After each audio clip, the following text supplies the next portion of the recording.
Selamat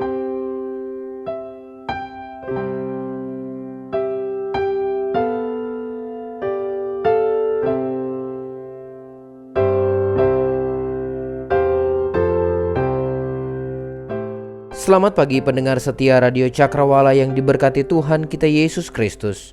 Salam jumpa pagi ini dalam kasih dan anugerah Allah bagi kita sekalian yang percaya dan berharap kepadanya.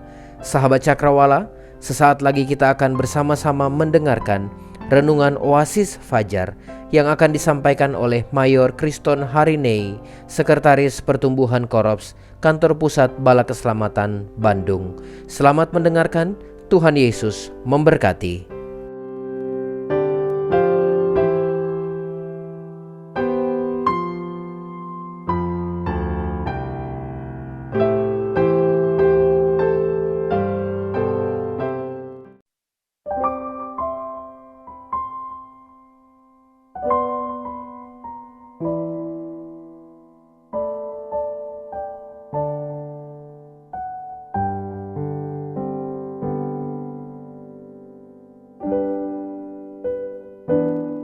Sahabat pendengar Radio Cakrawala dimanapun Anda berada, sukacita sekali rasanya dapat menyapa Anda sekalian melalui program Oasis Fajar yang selalu hadir menyapa kita setiap pagi di radio kesayangan kita ini. Pagi ini kita akan kembali melihat dan merenungkan bagian firman Tuhan melalui pembacaan kitab Injil Lukas 17 ayat 11 sampai ayat yang ke-19. Seperti yang telah saya kemukakan hari-hari yang lalu, bahwa kita akan mendiskusikan bagian ini dalam sepanjang minggu ini. Karena itu, sebelum kita masuk dalam perenungan, saya sangat rindu mengajak kita untuk kita terlebih dahulu berdoa. Mari kita berdoa. Bapa kami di sorga, Bapa yang penuh kasih, kami bersyukur kepadamu. Kami bangun pagi ini dari istirahat tidur kami karena anugerah-Mu. Kami akan melakukan tugas pekerjaan dan pelayanan kami pada hari ini. Kami memohon pertolongan-Mu atas hidup kami. Sebelum kami pergi bekerja, pergi ke sawah, pergi ke kebun, pergi ke sekolah, pergi ke kampus, pergi ke kantor, atau melakukan perjalanan, maka terlebih dahulu kami memohon tuntunan-Mu melalui perenungan firman Tuhan. Berbicaralah kepada kami ya Tuhan, sebab kami begitu membutuhkan firman. Dalam nama Tuhan Yesus kami sudah berdoa. Amin. Sahabat pendengar Radio Cakrawala yang diberkati Tuhan, marilah kita membaca firman Tuhan dalam Injil Lukas 17 ayat yang ke-11 sampai ayat yang ke-19. Saya membaca di dalam nama Tuhan kita Yesus Kristus. Lembaga Alkitab Indonesia memberi judul perikop ini, ke-10 orang kusta. Dalam perjalanannya ke Yerusalem, Yesus menyusur perbatasan Samaria dan Galilea. Ketika ia memasuki suatu desa, datanglah 10 orang kusta menemui dia. Mereka tinggal berdiri agak jauh dan berteriak, "Yesus Guru, kasihanilah kami." Lalu ia memandang mereka dan berkata, "Pergilah, perlihatkanlah dirimu kepada imam-imam." Dan sementara mereka di tengah jalan, mereka menjadi tahir.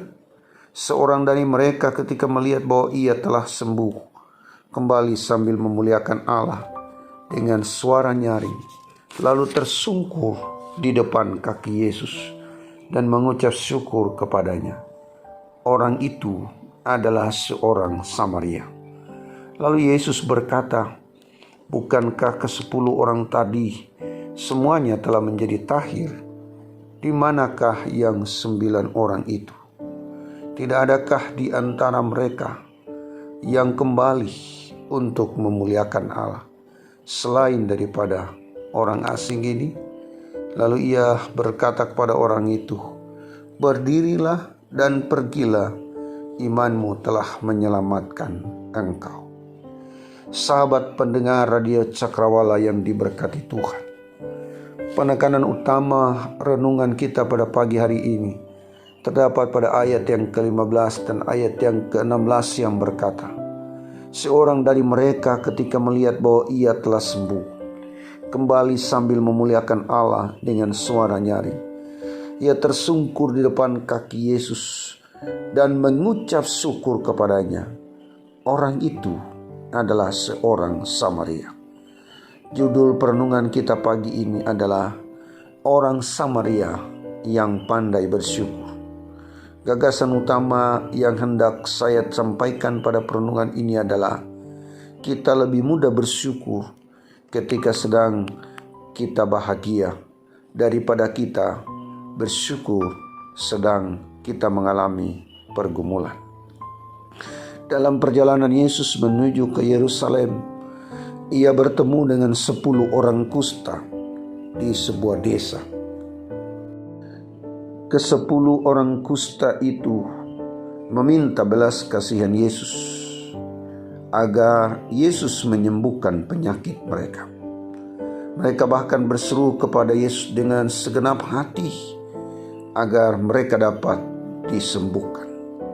Pada zaman dahulu, kusta dianggap sebagai penyakit kutukan, sehingga orang yang memiliki penyakit ini biasanya dijauhkan, diasingkan, bahkan tidak lagi dianggap sebagai keluarga atau dipisahkan dari keluarga. Sahabat pendengar Radio Cakrawala yang diberkati Tuhan, pada saat itu kusta merupakan salah satu penyakit yang memalukan, karena penyakit ini akan menyebabkan si penderita kehilangan sebagian anggota tubuhnya. Orang yang terkena penyakit ini dianggap telah melakukan dosa besar, sehingga Tuhan menghukum dia melalui sakit yang dia derita. Oleh sebab itu, ketika 10 orang kusta yang datang menemui Yesus, mereka memohon kepada Yesus untuk menyembuhkannya agar mereka dapat kembali diterima oleh masyarakat dan oleh keluarga mereka. Apa yang dilakukan Yesus sungguh luar biasa. Ia menyuruh mereka untuk pergi kepada imam, dan sementara mereka di tengah jalan, mereka menjadi tahir. Yesus menyembuhkan orang-orang tersebut sehingga mereka semuanya menjadi tahir. Belas kasihan Yesus kepada ke-10 orang kusta membebaskan mereka dari beban yang sangat berat selama ini. Namun, hanya 1 orang yang bersyukur kepadanya, sedangkan yang lain melupakan dia. Ke-9 orang itu seolah-olah hanya memanfaatkan Yesus, lalu melupakan dia setelah kebutuhan mereka terpenuhi. Apakah kita sering seperti ke-9 orang kusta tadi yang telah sembuh, yang hanya memanfaatkan Yesus untuk mencapai tujuan kita? Ketika beban hidup terangkat dan hidup diberkati, terkadang orang percaya tidak lagi menempatkan Yesus sebagai yang terutama. Bukankah hal ini menandakan bahwa kita tidak punya ucapan syukur atas kasih, atas kebaikan, dan atas pertolongan Tuhan? Dari ke-10 orang kusta tersebut, hanya ada 1 orang saja yang bersyukur kepadanya. Dan fokus perenungan kita pada pagi hari ini tertuju kepada 1 orang yang datang kembali bersyukur kepada Yesus, sekalipun yang datang itu adalah orang Samaria. Dia kembali datang bersyukur kepada Yesus. Dia pandai untuk mengucap syukur dan berterima kasih atas pertolongan yang dia sudah terima. Sahabat pendengar Radio Cakrawala yang diberkati oleh Tuhan, apa yang dilakukan oleh Samaria ini Melalui teks perenungan kita ini, kita belajar beberapa hal perihal tindakan dari orang Samaria yang pandai bersyukur ini. Pertama, dia kembali kepada Yesus. Artinya, dia berjalan ke arah yang tepat. Walaupun 9 temannya berjalan ke arah yang berbeda. Banyak orang setelah mendapat berkat, mereka lupa arah. Mereka lupa kembali kepada Yesus. Tidak demikian dengan satu orang kusta, orang Samaria ini. Dia memilih arah yang tepat, yaitu arah kembali kepada Yesus. Yang kedua, saudara-saudara, dia memuliakan Allah dengan suara nyaring. Saudara-saudara, bagian ini hendak menampilkan kepada kita bahwa ada sukacita ketika ia bertemu dengan Yesus. Ada sukacita ketika ia mengalami mujizat dari Yesus. Dan sukacita itu dia ekspresikan melalui memuliakan Allah dengan suara nyaring. Tak ada yang dapat membatasi kebahagiaannya. Dengan suara nyaring artinya suara itu harus didengar oleh orang lain. Bukan setengah suara, tapi suara nyaring. Ini merupakan deklarasi tentang pertolongan Tuhan. Deklarasi tentang kebaikan Tuhan. Dan deklarasi ini dia lakukan dengan memuliakan Allah dengan suara nyaring. Ketiga, orang Samaria yang pandai bersyukur ini, dia lakukan tindakan yang begitu baik, begitu indah, yaitu tersungkur di depan kaki Yesus. Dia memperlihatkan penyembahan yang sungguh-sungguh di hadapan Allah. Ada pernyataan yang berkata, setiap lutut yang tersungkur di depan Yesus, maka itu akan membuat kita mampu berdiri di hadapan siapapun. Tersungkur di depan kaki Yesus merupakan kekuatan untuk menghadapi semua problem dalam hidup ini. Karena dari sana kita memperoleh topangan untuk menghadapi berbagai persoalan hidup kita. Tersungkur di depan kaki Yesus adalah sebuah pengakuan. Pengakuan bahwa kita hanya bergantung kepadanya. Pengakuan bahwa kita rapuh dan terbatas. Pengakuan bahwa kita tidak ada apa-apanya. Orang yang tersungkur di kaki Yesus sedang menyerahkan semua harga dirinya bagi Yesus. Inilah yang dilakukan oleh orang Samaria yang pandai bersyukur dalam kisah 10 orang kusta yang disembuhkan oleh Yesus. Ada hal yang lain yang dia lakukan. Yang keempat, ia mengucap syukur kepada Yesus. Saudara-saudara sekalian, bersyukur itu gampang-gampang susah. Gampang untuk mengucapkan, tapi terkadang sulit untuk melakukannya. Buktinya, 10 orang sembuh dari kusta, tapi hanya 1 orang yang bersyukur. Orang ini tahu bagaimana merespon pertolongan Tuhan.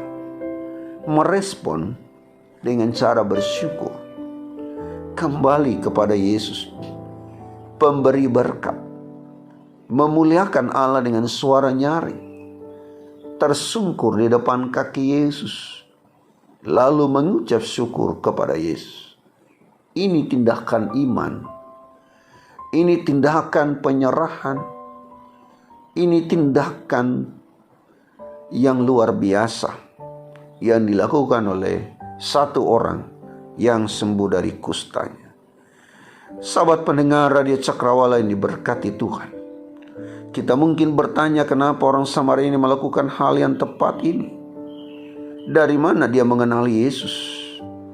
Ada apa dengan orang Samaria ini? Semua pertanyaan ini menjadi begitu misteri. Karena orang Samaria dalam pandangan Yahudi dianggap orang kafir. Mereka tidak punya kebenaran. mereka dianggap orang yang tidak mengenal Tuhan. Tapi dalam kasus ini, justru orang Samaria lah yang mendapat pujian. Orang Samaria ini menempatkan Yesus pada posisi yang utama dalam hidupnya. Dia tidak memanfaatkan Yesus demi kepentingan pribadinya. Agendanya kembali kepada Yesus begitu jelas. Dia tidak neko-neko, dia tulus, dia apa adanya.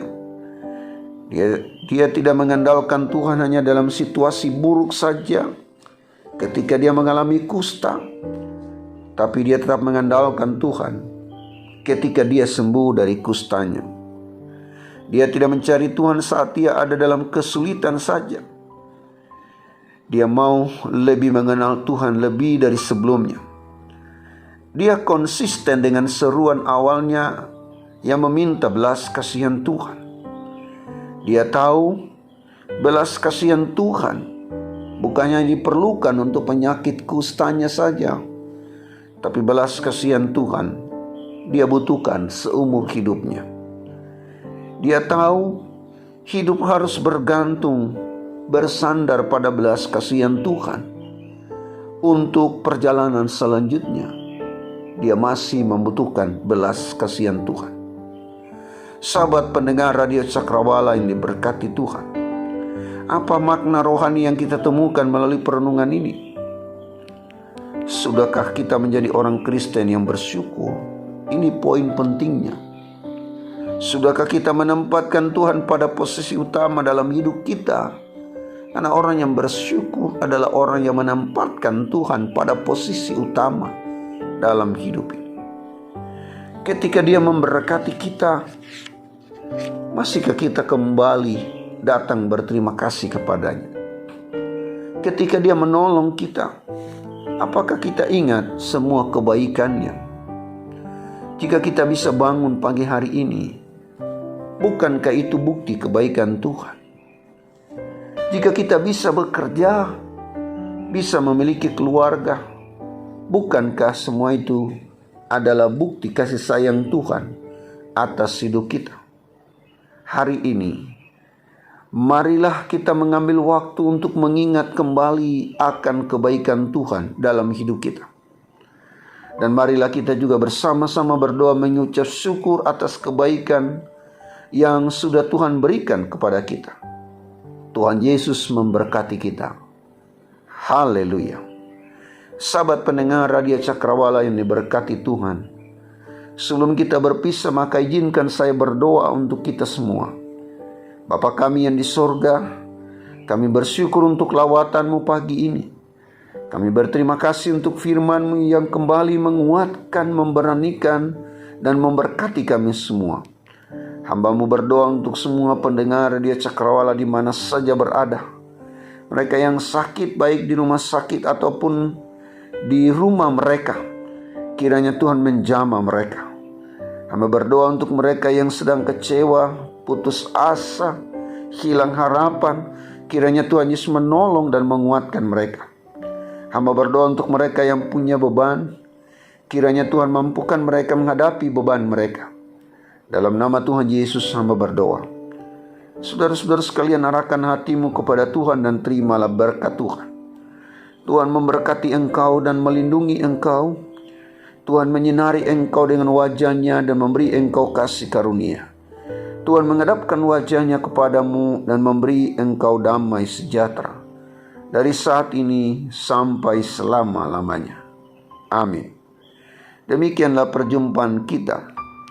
Akhirnya saya Mayor Kriston Harinei mohon pamit dari ruang dengar Anda sekalian. Shalom. Haleluya.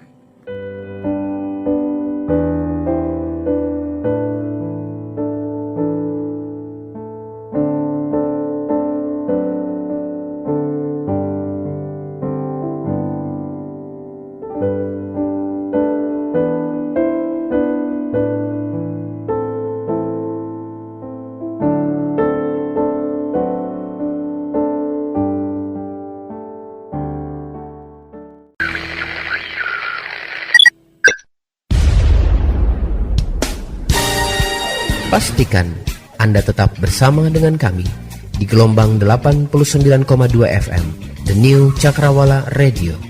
God bless us.